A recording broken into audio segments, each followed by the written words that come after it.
دې ځای څخه عقیده د اتخاذ الولد رد کړي. اتخاذ الولد څه ته وایي؟ دوه قسم دی. یو حقیقي ولد دی او یو حکمي دی. اتخاذ الولد څه معنی؟ اولاد نیول، یو څوک په اولاد باندې نیول. نو مشرکینو دا عقیده وله چې الله اولاد باندې څوک نیولي دي؟ نیک بندګان نیولي دي. په دې کې یو عقیده چې وله د مشرکینو وله هغه څه ویلې الملائکة بنات الله، فرشتې چې دي دا د الله لوڼې دي. نو حقیقتا لوڼې خو نه دي، معنی څه معنی؟ الله پر لوڼو باندې نیولي، لکه څنګه چې د یو چا لور نه وي بیا د بل چا لور څه کوي پر لور ونیسي. او دغه چې کوم دي نصاراو به ویلې چې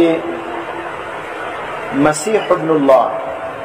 عیسی علیه السلام چې کوم دی د الله زوی دی. او یهودیان به ویل عزیر ابن الله، عزیر چې دا د الله زوی دی. نو اوس ما ټولې دا عقیده د اتخاذ الولد یو حقیقتا الله له زوی ثابتول چې دا عیسی علیه السلام یا عزیر علیه السلام یا فرشتې د الله اولاد دي.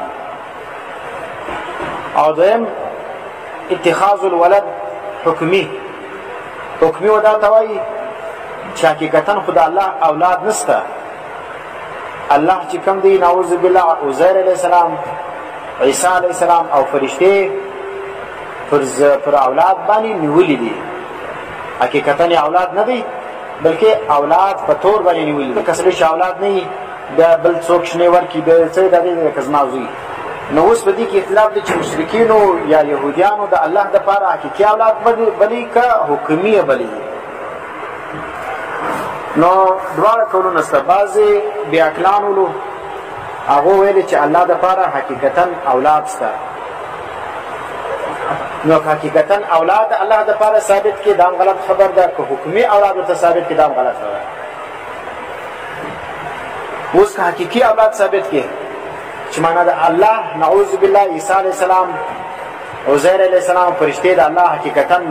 اولاد دي، نو د دوه حالو به خالي نه وي. یا به دغه اولاد د الله د جنس یا بني الله د جنس کې، نو بیا چې کوم دی هغه دغه فرشتې عیسی علیه السلام، عزیر علیه السلام به دغه رقم بولي لکه الله چې دي. وینې ځکه زوی چې کوم دی هغه د پلار د جنس چې وي هغه رقم وي لکه څنګه چې پلار بیا وي. په پوهېږې پلار چې څه رقم کارونه کوي زوی به هم هغه رقم کارونه کوي. معنی اوس ګوره الله پر هر شي قادر دی. وینې د هر ځای څخه وینې، مختار کل دی، عالم الغیب دی، مشکل کشا دی، حاجت روا دی. دا ګرد صفات چې په الله کې کم صفات دی د کمال دی دا به ګرد بیا په عیسی علیه السلام، په عزیر علیه السلام او په فرشتو کې منې اولاد یې وګڼي. او دا خبره کول چې د الله لپاره دا رقم اولاد دا غلطه ده. ولې قرآن کې بل ځای راځي لیس کمثله شیء، نشته د الله په شان باندې یو څوک، د الله مثل نشته.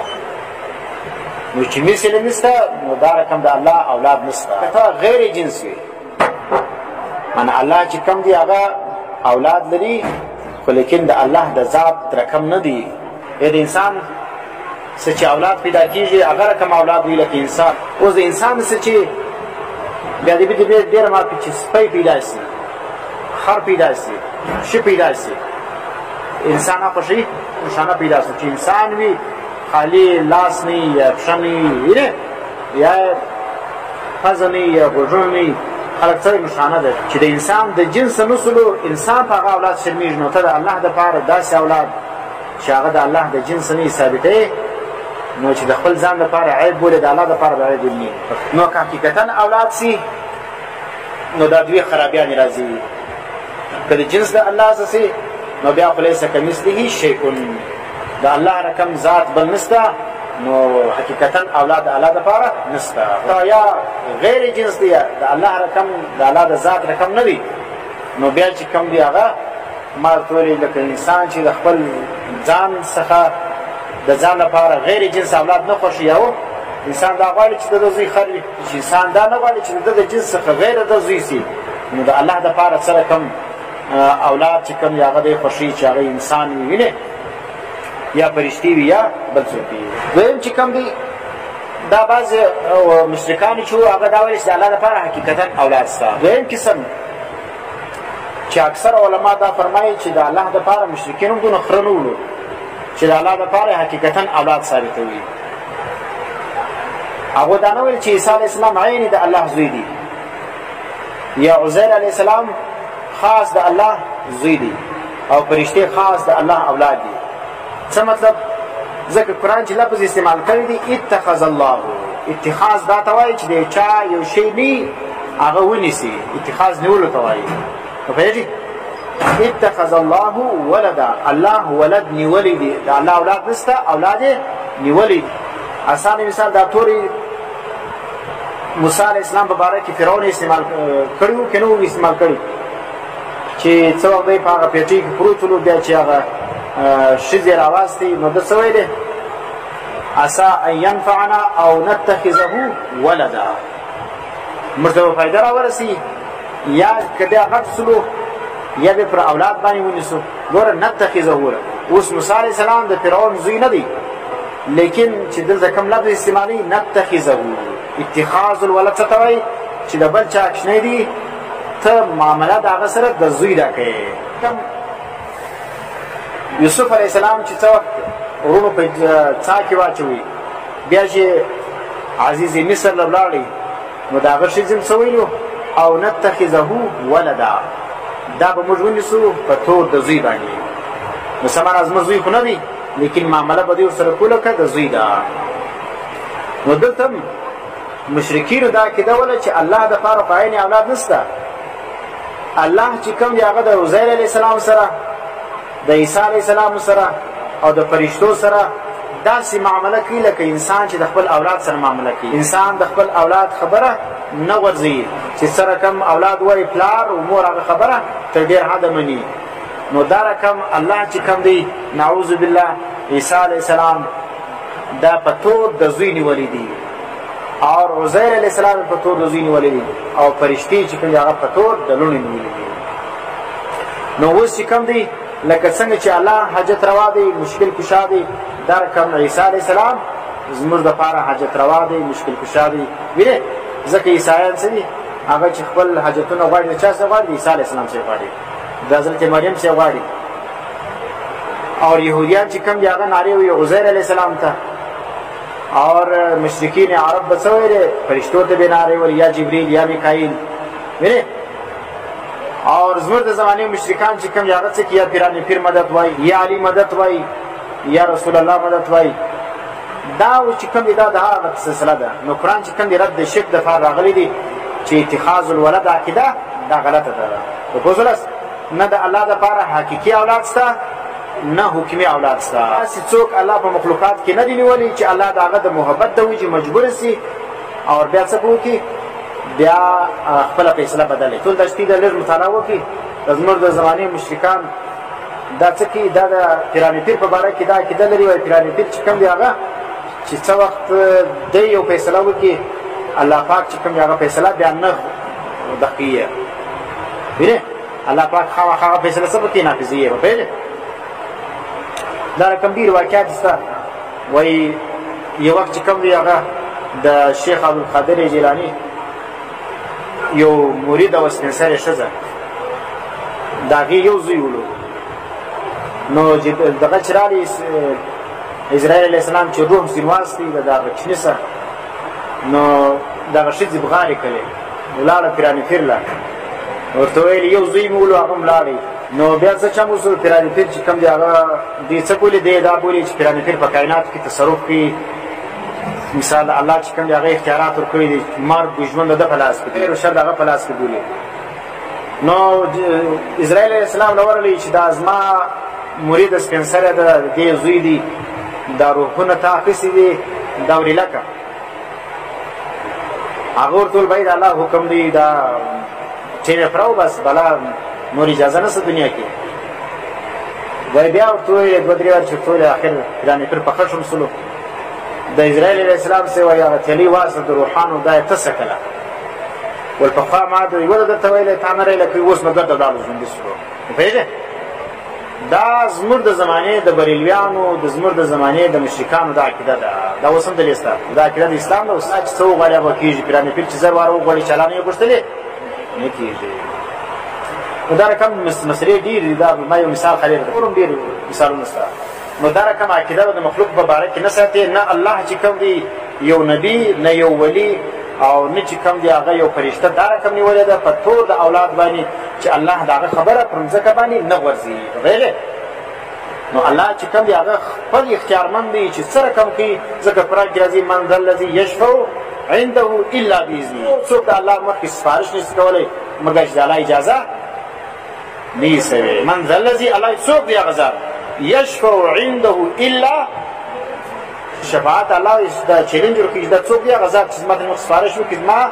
بغیر اجازه ای وایي پیرانې پیر شو هغه تلي زما ته څه کله او تا ما ته یو نه رالی کوي ولا اوس دې ګرده داسې علاج کړو اوس ګرده ژوندي سو دا رقم عقاید د کفریاتو دا زموږ د شین بریلویانو لیکلي دي څه ګوري نو دا اتخاذ ولد عقیده چې کوم ده دا ناجایز ده شاه ولی الله صاحب رحمت الله علیه چې زموږ سند د حدیثو په ته باندې وزي هغه فرمایي وایي مشرکین عقیده دا وله خاص د الله په باره کې داسې عقیده وه لکه د دنیا د بادشاه په باره کې چې د انسانانو عقیده وي لکه اوس ګوره زموږ بادشاه د ملک چې کوم دی هغه ګوره د هر یو صوبې دپاره جلا وزیر اعلی دی بیا د هر علاقې دپاره جلا ډي سي دی بیا د هر کلي دپاره جلا وینې ناظم دی پلانی دی چیش دی چیش وینې دا اختیارات د وزیر اعظم څخه څه راځي چا لره کل لره ورسېږي په پوهېږې اوس په کلي کې برای راست د وزیر اعظم حکم خو نه چلېږي دلته خو بیا جلا یو ډي سي ناست دی یا اس پي ناست دی یا پلانی ناست وینې نو دا رقم دی وایي دا مشرکین دا فرمایي وایي الله چې کوم دا دونه غټ کائنات وي الله چې کوم دا کائنات په چا باندې چلی دا په اولیاو په فرشتو په چا باندې په انبیاو باندې دې اختیارات ورکړي دي یو نبي ته دی وایي اختیار ورکړی دی مثال بل نبي ته د بل ځای اختیار ورکړی یو ولي ته د یو شي اختیار ورکړی بل ولي ته د بل شي دا ورکړی دي اسان مثال څه دی لکه اوس موږ بعضې اکسي بعضې قبرونه ورځي وایي دا چیز دا د غاښ دپاره دی دا پلانی قبر د چیز دپاره دی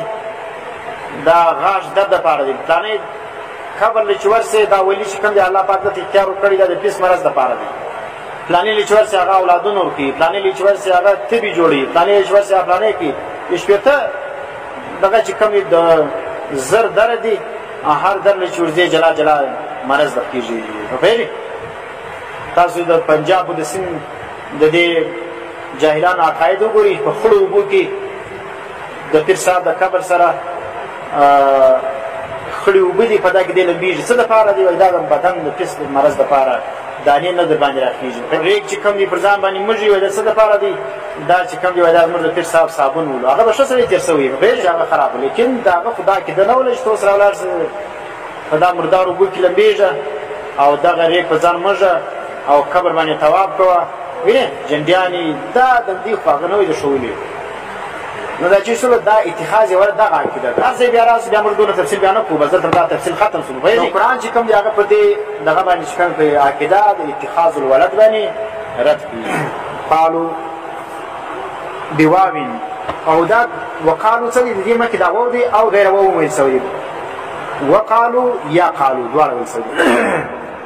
څنګه به ویل دا الیهودو والنصارا یهودیانو او نصارا به څه ویلې لوړې لیکلې حیث قالو عزیر ابن الله یهودیانو به ویلې چې عزیر علیه السلام د الله حقیقي زوی دی یا په طور د زوی نیولی دی پوهېږې والنصارا نصارا به څه ویل لا مثلک المسیح ابن الله اسلام د الله زوی دی ومن زعم او چا چې ګمان وکړي چې ان الملائکه بنات الله فرشتې د الله لوڼې دي لم یکن لا نکل ومشرکو العرب فان تلك القوم لم يثبت عنهم نو دا چیز دي معنی مشرکین مبارک دا مشهوره ده لیکن دا خبر هغه کړی نه ده پوهېږئ نو اتخذ الله نیولی دی الله ولدا ولد لرا قال تعالی نو اوس الله تعالی چې کوم دی هغه د دې اتخاذ الولد عقیده رد کړي په دوه درو طریقو باندې یو دا دی سبحانه الله د هر عیب صفات اولاد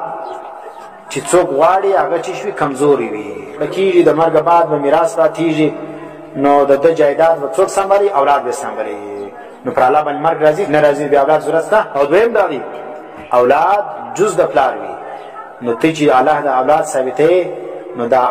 عیسی علیه السلام یا عزیر علیه السلام یا فرشتې دا به د الله جز بولي. بیا کوم د هغه د اجزاو څخه پاک دي. په پوهېږې الله جز نه لري. ښه نو سبحانه الله د هر عیب څخه اولاد چې کوم دا عیب دي شی نه دي الله له ثابتوي. تنزیها له دا چې دي منزه کول دي الله لره عنه د دې چا څخه د ولد څخه. بل له بلکې الله لره اختیارات دي ما د هغه شیانو فی السماوات چې په اسمانو کې دي ول ارض چې په مځکه کې دي. الله زما په اختیار کې خو چې په مځکه کې که په اسمان دي که په مځکه کې چې کوم شی دا ګټ زما په اختیار کې دي. په پوهېږې زه زورور یم پر دې باندې. نو ما دپاره اولاد خو څوک غواړي چې کړ کائنات نشي چلولی. په پوهېږې او مشرکین یا چې وایي چې د دنیا بادشاه چې کوم دی هغه دنیا په چیش باندې چلی په وزیران باندې چلی. وینې ګوره تعلیم یو وزیری د صنعت دابر وزیری د فلاني د کم وزیر وینې وزیر خارجه وزیر داخله دا هر شي خپل وزیر اعظم ولې دا یو دا ګرد کارونه یو وزیر اعظم نشي کولی. وزیر اعظم چې کوم دی نو ګوره نه عالم الغیب دی نه دونه طاقت لري چې د ټول ملک په حالات په یو وخت باندې خبر شي. وینې نو دی چې کوم دی هغه کمزوري دي. ته الله ولې پر هغه قیاس کوې؟ به د دنیا پر بادشاهانو پر وزیر اعظمانو باندې نه قیاس کوې. دا ټول چې کوم دی الله دا زما په اختیار کې دي ملکا وخلقا وعبيدا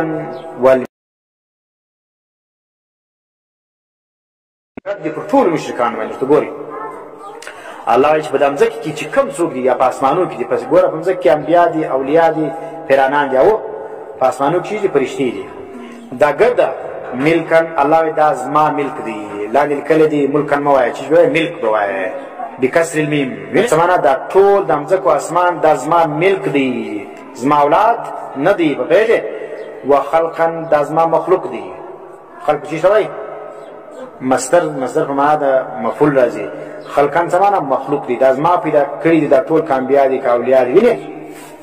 دا ګر زما مخلوقات دي زما اولاد نه دي. وعبیدا او دا زما بندګان دي. دا یو چې کوم دی هغه زما د حکم بغیر یو کار نه کوي. والملکیت تنافي الولاده